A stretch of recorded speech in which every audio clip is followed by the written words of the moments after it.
Oke, halo, kembali lagi di materi tentang kemampuan pemecahan masalah part 2, bagian kedua, di mana saya akan menjelaskan terkait setiap proses kemampuan pemecahan masalah yang didefinisikan oleh para ahli. Dalam hal ini saya akan menggunakan dua strategi, yaitu milik Bransford, yaitu ideal problem solver, dan yang kedua milik Polya. Apakah kalian tahu apa yang berbeda milik Bransford dan Polya?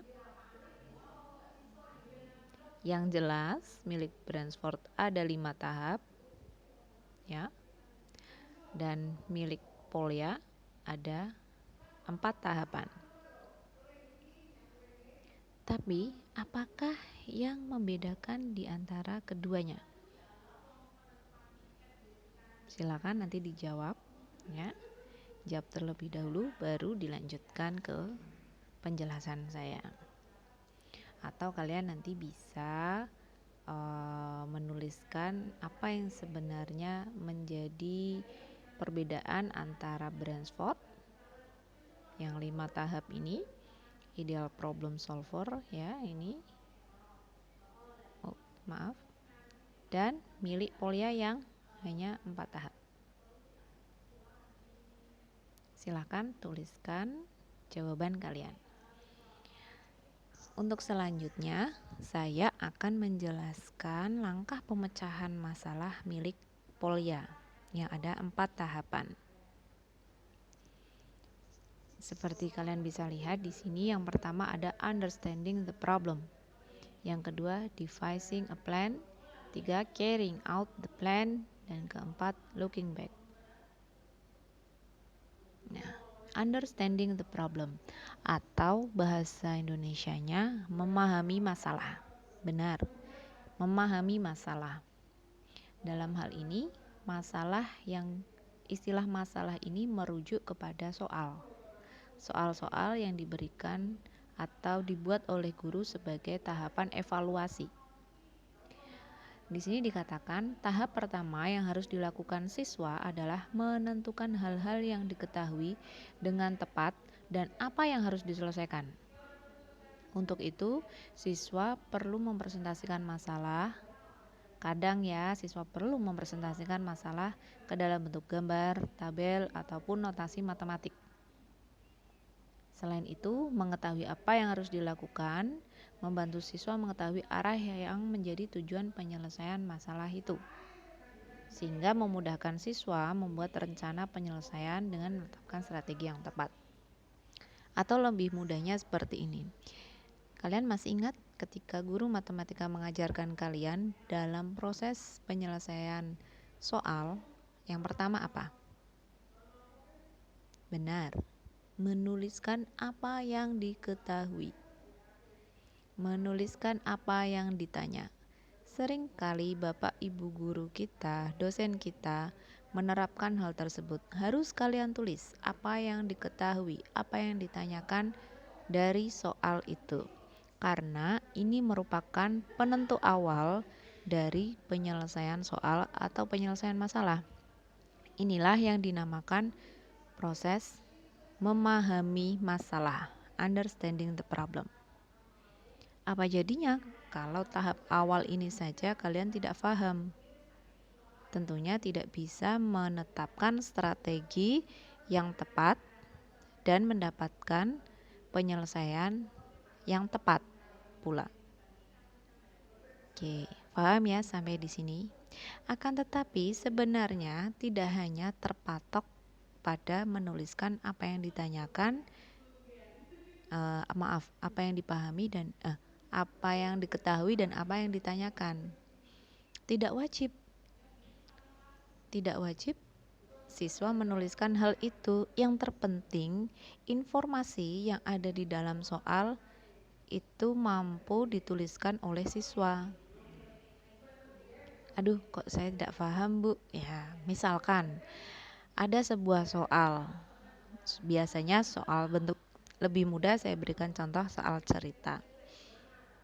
Misalkan Bu Nina, ya, Bu Nina pergi ke pasar, akan membeli buah-buahan, buah apel berapa? 2 kilo. Kemudian buah jeruk 1 kilo. Ternyata Bu Nina harus membayar sebesar 50.000. Ya, tentukan harga 1 kilo apel. Apabila diketahui harga 1 kilo jeruk adalah 20.000. Ya, hal apa yang akan kalian lakukan ketika mendengar soal seperti ini? Berdasarkan prosedur kemampuan pemecahan masalah, yang pertama adalah kalian harus memahami masalah itu terlebih dahulu. Perlu berapa kali kalian mendengarkan soal tadi? Ya, akan lebih mudah setelah mendengarkan kalian tulis. Nah, pertanyaannya, apa yang kalian tulis? Apakah gambar apel dan jeruk tentunya? Ataukah langsung 2x plus Y sama dengan 50.000? Atau kalian punya pemikiran yang lain? Nah, apabila kalian menuliskan langsung 2x plus Y sama dengan 50.000, ya, kalian sedang melakukan proses memahami masalah dengan membuat notasi matematika. Akan tetapi jangan lupa kalian harus mendeskripsikan terlebih dahulu X mewakili variabel apa, begitu pula Y variabel yang mewakili benda apa. Nah, apabila kalian dalam menjawab ternyata menggambarkan jeruk dan buah apel, itu juga merupakan proses memahami masalah dan mengubah masalah atau soal tadi ke dalam bentuk gambar. Benar atau tidak? Semuanya benar. Yang tidak benar mungkin dia langsung menjawab, maka harga 1 kilo adalah sekian. Oh, saya tahu soal ini memang bukan soal pemecahan masalah lagi bagi kalian. Kita konteksnya ada pada siswa menengah. Dan lebih fokusnya menengah pertama atau siswa sekolah dasar. Saya yakin kalau level mahasiswa soal seperti ini nggak usah dioret-oret, nggak usah ditulis di kertas saja sudah langsung tahu. Tapi konteks saya menjelaskan kali ini yaitu bahwasanya kemampuan pemecahan masalah ini diberikan kepada baik siswa sekolah dasar atau siswa sekolah menengah pertama. Lah tapi Bu, siswa itu tidak menuliskan ditanya titik 2, diketahui titik 2.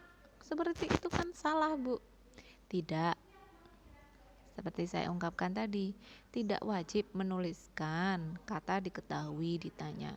Yang terpenting adalah siswa memahami informasi apa yang disediakan di dalam soal dan apa yang ditanyakan di dalam soal.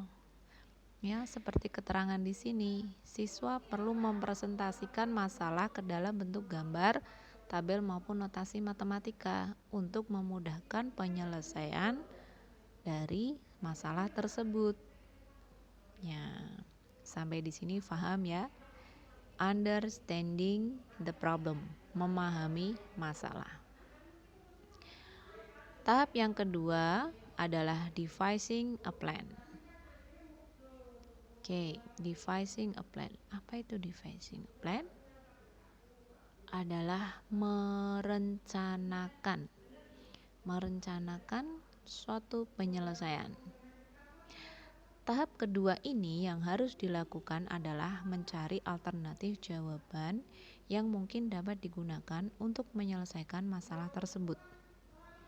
Pada tahap ini, kreativitas, pengetahuan terkait masalah, mental belajar, konsentrasi siswa sangat dibutuhkan untuk menentukan berbagai cara penyelesaian masalah.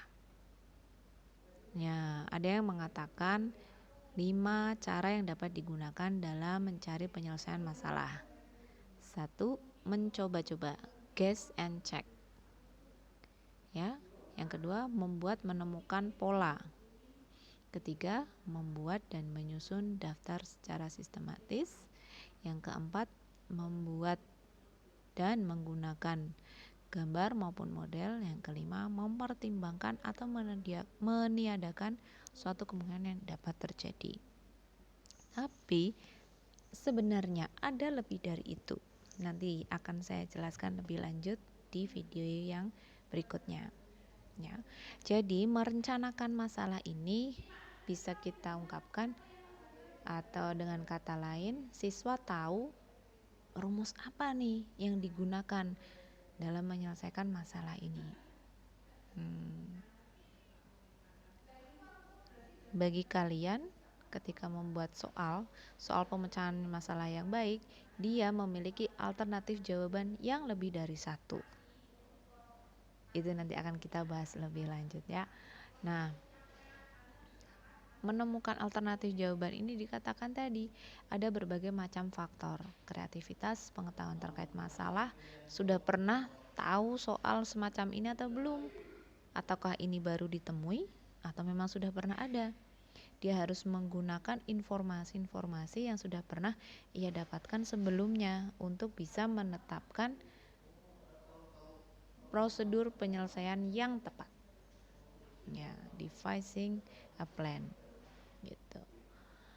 Mungkin kalian juga pernah dengar bahwasanya dalam dimensi kognitif, hal yang pertama cara belajar manusia adalah dengan apa? Betul, dengan mengingat, remembering. Yang kedua, memahami. Nah, pengetahuan terkait masalah ini dia harus menggali. Kira-kira saya harus menyelesaikan bentuk apa nih? Merujuk, misalkan ya, merujuk soal yang tadi. Bu Nina beli 2 kilo apel dan 1 kilo jeruk, bayar 50.000. 1 kilo jeruk 20.000. Saya harus gimana ini dalam mencari harga 1 kilo jeruk? Ataukah saya harus menggunakan rumus Pitagoras? Ataukah saya harus menggunakan FPP, KPK, atau yang mana? Ya, itulah yang terjadi di dalam otak kita menentukan mana yang harus penyelesaian mana yang harus saya gunakan untuk masalah yang saya hadapi kali ini. Oke, paham ya sampai di sini? Kalau ada yang menanyakan, silakan tanyakan di kelas. Selanjutnya, yang ketiga adalah carrying out the plan. Carrying out the plan yaitu melaksanakan rencana. Tadi kita sudah menetapkan kita mau pakai rumus apa dalam menyelesaikan masalah yang kita hadapi. Tahap yang ketiga adalah mengeksekusi rencana itu. Tahap ketiga adalah melaksanakan sesuai dengan apa yang telah direncanakan. Tahap ini cukup mudah dilaksanakan karena yang dibutuhkan hanyalah kesabaran. Ya, kita harus sabar. Terkadang kita dalam menyelesaikan soal matematika, kadang di suatu titik kita bingung kita harus ngapain nih, nggak ngerti nih. Ya, harus sabar mencari cara prosedur yang tepat. Prosedur yang telah ditetapkan dilakukan menurut aturan-aturan yang berlaku sesuai dengan konsep algoritma matematika, sehingga masalah yang diajukan telah benar-benar terselesaikan. Pada tahap ini, peran guru sangat penting dalam membantu siswa menyelesaikan masalahnya. Karena kita guru sebagai fasilitator ya, kita hanya mengarahkan, kita melihat prosedurnya sampai mana, kemudian kita arahkan. Berbagai pertanyaan dapat diajukan guru untuk membantu siswa menemukan arah penyelesaian masalah yang benar, dan juga sebagai upaya memberikan umpan balik kepada siswa. Nah, carrying out the plan ya berarti kita sudah tahu rumusnya apa, tinggal kita mengeksekusi, menghitung proses perhitungan. Ya, harus sabar, harus perlahan, harus teliti sesuai dengan algoritma matematika. Jangan sampai kita terburu-buru, ya. Sebagai siswa kita jangan sampai terburu-buru pada saat proses penyelesaian sehingga nanti hasilnya kurang tepat. Ya, itu untuk tahap yang ketiga, yaitu carrying out the plan, melaksanakan rencana. Tahap yang terakhir, yaitu keempat, looking back. Ya, looking back, melihat kembali. Tahap terakhir keempat ini siswa diajak untuk melakukan penyelidikan terhadap semua prosedur penyelesaian masalah yang dibuat. Berdasarkan hal tersebut, siswa akan dapat menghubungkan konsep-konsep yang diketahuinya dengan konsep lain sebagai pengetahuan yang baru serta dapat mengembangkan kemampuan mereka dalam menyelesaikan masalah yang diberikan. Ada juga yang menjelaskan looking back ini adalah mahasiswa mampu membuat satu kesimpulan, ya, tapi tidak wajib harus menuliskan kesimpulan dengan kata jadi. Ya. Kesimpulannya adalah sebenarnya prosedur ini memang membutuhkan satu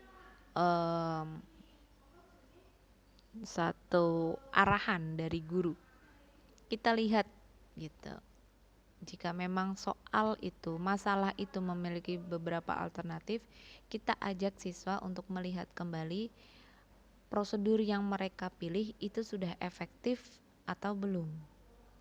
Jangan-jangan ada cara lain, ya, dalam menyelesaikan masalah yang lebih efektif dan efisien.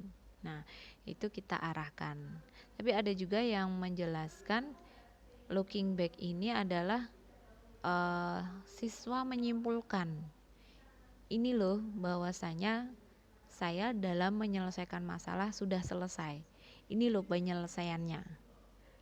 Terkadang kita menemui soal matematika, kira-kira ini sudah selesai belum ya? Bener nggak ya?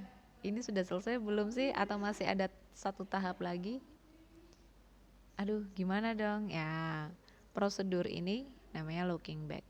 Makanya di awal tadi ketika understanding the plan, siswa harus sudah tahu apa yang diketahui di soal, apa yang ditanyakan, dan sudah memperkirakan hasil yang nanti akan dicapai. Nah, looking back ini fungsinya untuk melihat kembali prosedur yang mereka pilih apakah sudah tepat, sudah efektif atau belum dalam menyelesaikan masalah yang diberikan. Oke. Nah, itu dia terkait prosedur atau strategi dalam proses pemecahan masalah. Ya, kita sering ya melakukannya, tapi kadang kita bingung ini sudah termasuk atau belum ya, seperti apa ya. Nah, seperti itu. Nah, kemudian dari sini saya akan memberikan tugas kepada teman-teman mahasiswa, baik untuk teman-teman semester 4 maupun semester 2, semester 4 kelas pagi maupun sore. Silakan cari sebuah artikel, ya, yang berkaitan dengan kemampuan pemecahan masalah. Baik dilihat dari pendekatan pembelajarannya maupun proses penyelesaiannya. Oke, saya ulangi, carilah artikel yang berkaitan dengan kemampuan pemecahan masalah. Baik dari pendekatan pembelajaran maupun proses pemecahan masalahnya. Artikel diambil dari jurnal. Ya. Tentunya kemampuan pemecahan masalah matematik. Pembelajaran menggunakan pemecahan masalah atau problem solving terkait matematika. Artikel diambil 5 tahun terakhir, mulai dari 2016, 17, 18, 19, 2020, 2021. Nah, insya Allah pada pertemuan selanjutnya akan kita bahas, akan kita review satu persatu artikel yang telah kalian dapatkan. Usahakan antara satu mahasiswa dalam satu kelas tidak sama ya. Saya ulangi, antar satu kelas dalam satu angkatan tidak sama. Oke? Jika ada yang ditanyakan, silakan tanyakan melalui grup WA ataupun melalui Google Classroom. Saya cukupkan sampai di sini. Kita akan lanjutkan ke bagian kemampuan pemecahan masalah selanjutnya. Terima kasih. Wassalamualaikum warahmatullahi wabarakatuh.